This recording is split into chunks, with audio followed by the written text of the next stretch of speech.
second time in a few days that you guys have seen the Celtics. Obviously a big win the last time you guys saw each other out. Obviously coming off of a win, it's harder to teach, some players have told me, so I'm curious what you guys have focused on maybe in film sessions. Harder to teach? Like, because things have gone well in some ways, or harder to learn off of a win.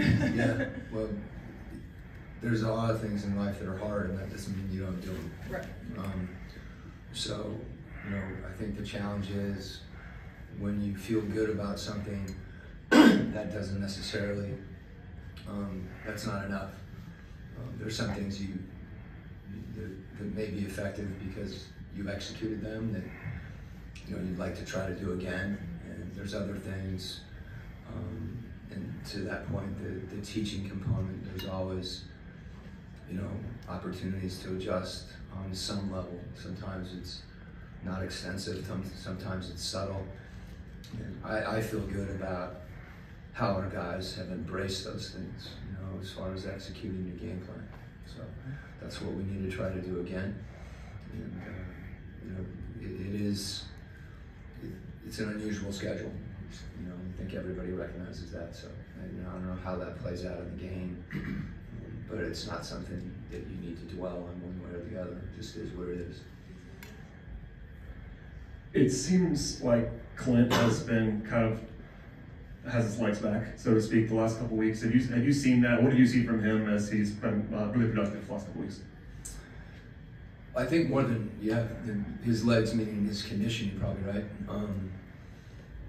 He's just been dialed in, and he's showing a lot of leadership.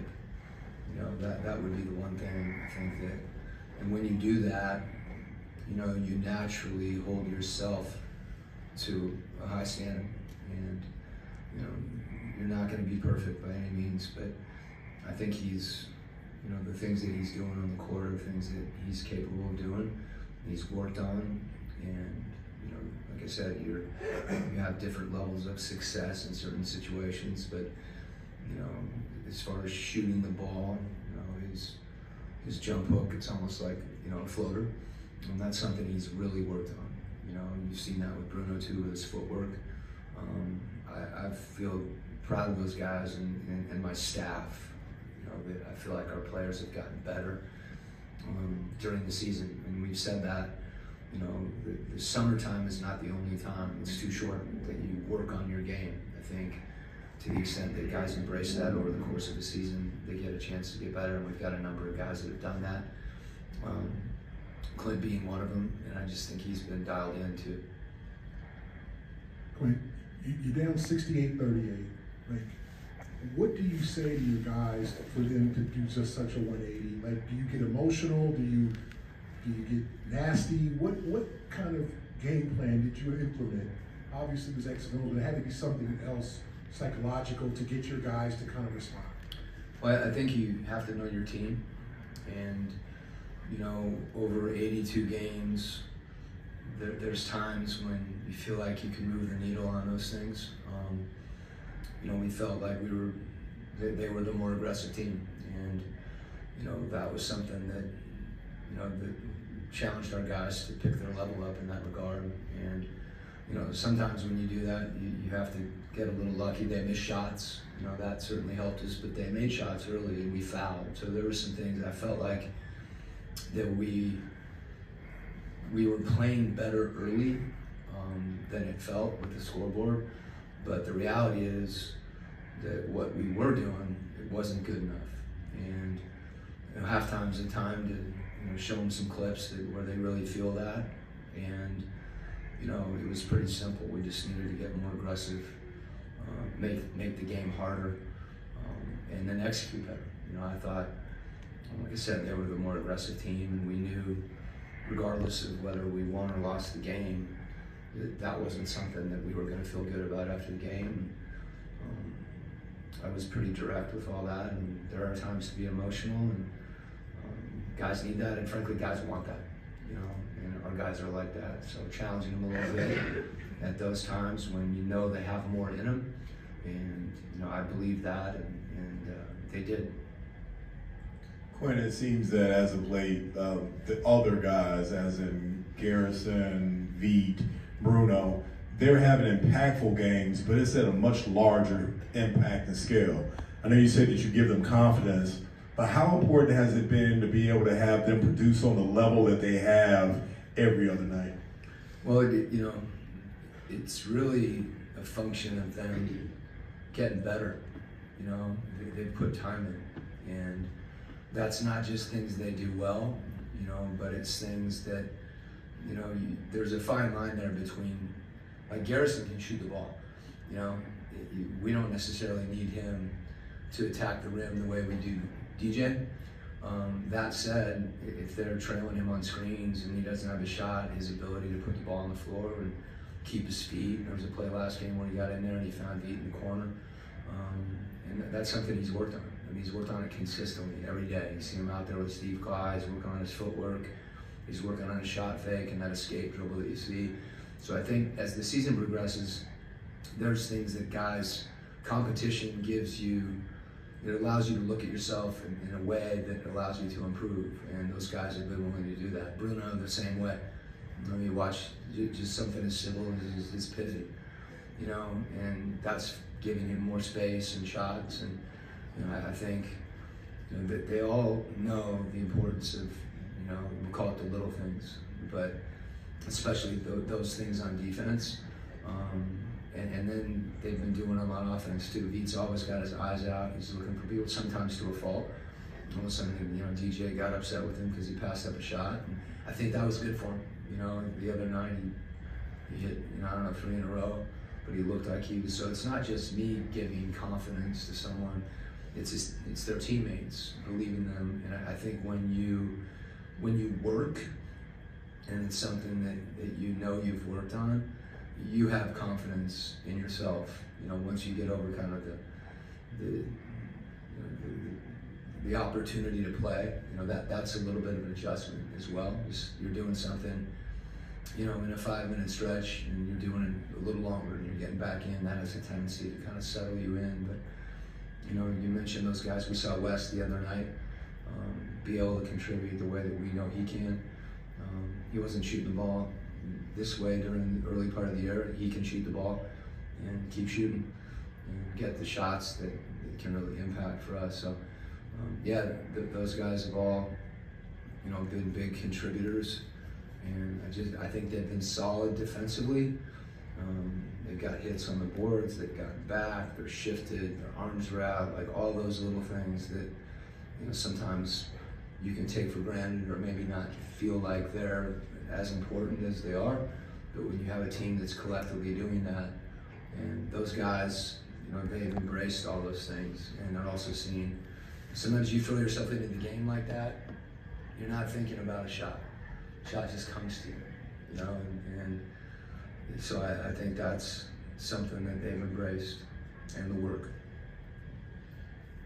Quin, I know you mentioned that it's not just you providing the confidence for cats like that, but what have you found to be the most effective way to encourage them embracing the roles that they have now elevated to, given the state of things? Yeah, well, I'll point to my staff when I say me doing that. That's those guys as much as anything. It's us watching tape together as a staff, them breaking down that film, showing it to the players. You walk out there and you see guys, with edits before the game, just reminding them what today's going to be like, and then you'll see post-game edits, things that they did well. It's important to show them that, and things that they can do better. And then their work on the court has to, it has to mesh with that. So if there's something, that they need to be doing better, if Veit needs to keep his feet, he can jump up in the air and find people because of his size and his vision, but there's also opportunities, when he's under control. You saw it the other night. He went off 2 and shot fake and stepped around and laid the ball. That's something he works on.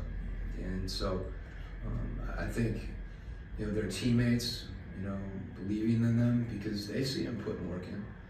And, for myself, it's a little bit more about don't be afraid to fail, don't be afraid to make a mistake. And then our coaching staff, the teaching that goes on, and then the work and the very specific work. You can come out and do something that isn't as applicable to your game. You know, we used to say today, tomorrow, and too late. So it's today, but during the season, you're working on tomorrow, and we've seen some of that kind of merge, and then no one really wants to hear too late, but maybe that's summertime. Quin, 2 years ago when DeJounte was an all-star in San Antonio, he made 93s. How many? 90. He's probably going to double that this season, and he's done it really efficiently. From what you've seen, what you know, how did he sort of remake himself almost in that area? I think it's something that, you know, he's embraced. I think off the dribble, you know, you see him open games and pick and roll, and you know, he's got such a good mid-range game, and that's such an important part of his game, and you don't want to, you know, discourage that in any way, but that doesn't mean that, you know, he continues to expand his game, so to speak, and it's the same thing as he's worked on it. I think he's begun to see those situations even more clearly. The game slows down a little bit, and we really believe in him shooting the ball. He clearly has confidence doing it, and you know, it helps our team, you know, because it opens other things up from a spacing standpoint. So, and with the catch and shoot, you know, I think, you know, he's been more conscious of his spacing, where he's spaced in a way that, you know, if his defender does help, he's open. You know, where he's not just receiving the ball, he's playing with a purpose. And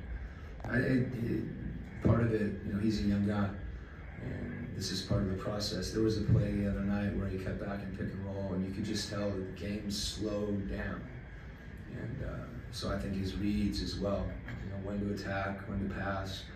You know, I liken it to like an NFL quarterback. You see, you know, guys that are drafted that are incredibly talented, and maybe they don't play right away. They gradually, not everybody, but the game slows down. They're able to check down, make the second read, make the third read. I'm just basing this on what I hear on the TV. But I do pay attention to Tony Romo and Chris Collinsworth and those guys. I'm leaving somebody out, Trey Aikman. So I think that's happened as well.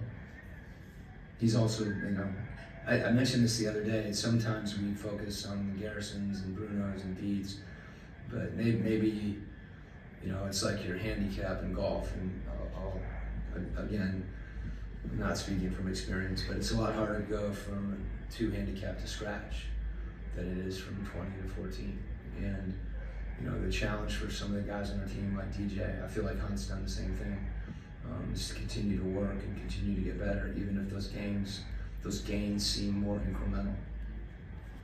Okay, yes? As a follow-up to We got a that, game. you opened last night talking about DeJounte taking 20 shots, and there were 20 good shots, and that seemed to be a significant statement in the best of circumstances. But given the context of your team missing some top scorers, Trey and Jalen and some others, how difficult is it for, I know there's more on him, to be that aggressive while not crossing the line of forcing shots? Yeah, I guess I'd prefer to not talk about the number of shots as much as like it was his efficiency. And I don't care if it's 30 shots, you know, and he's got to feel that in the game. You know, I think for a coach, like, I don't want to overcoach shot selection because guys have to be instinctive. And you see it all the time, where you know, no, yes. And so, you know, you don't want to, you just want him to continue to try to make the right play. And, you know, that's not always easy, especially in the situation that he's in. And the other thing I really emphasized last night is his leadership. Because I thought that's something, I mean, there was a couple plays you look out and he's got guys huddled. You know, there's subtle things that are happening for him that are good to see that he's embracing. Yes.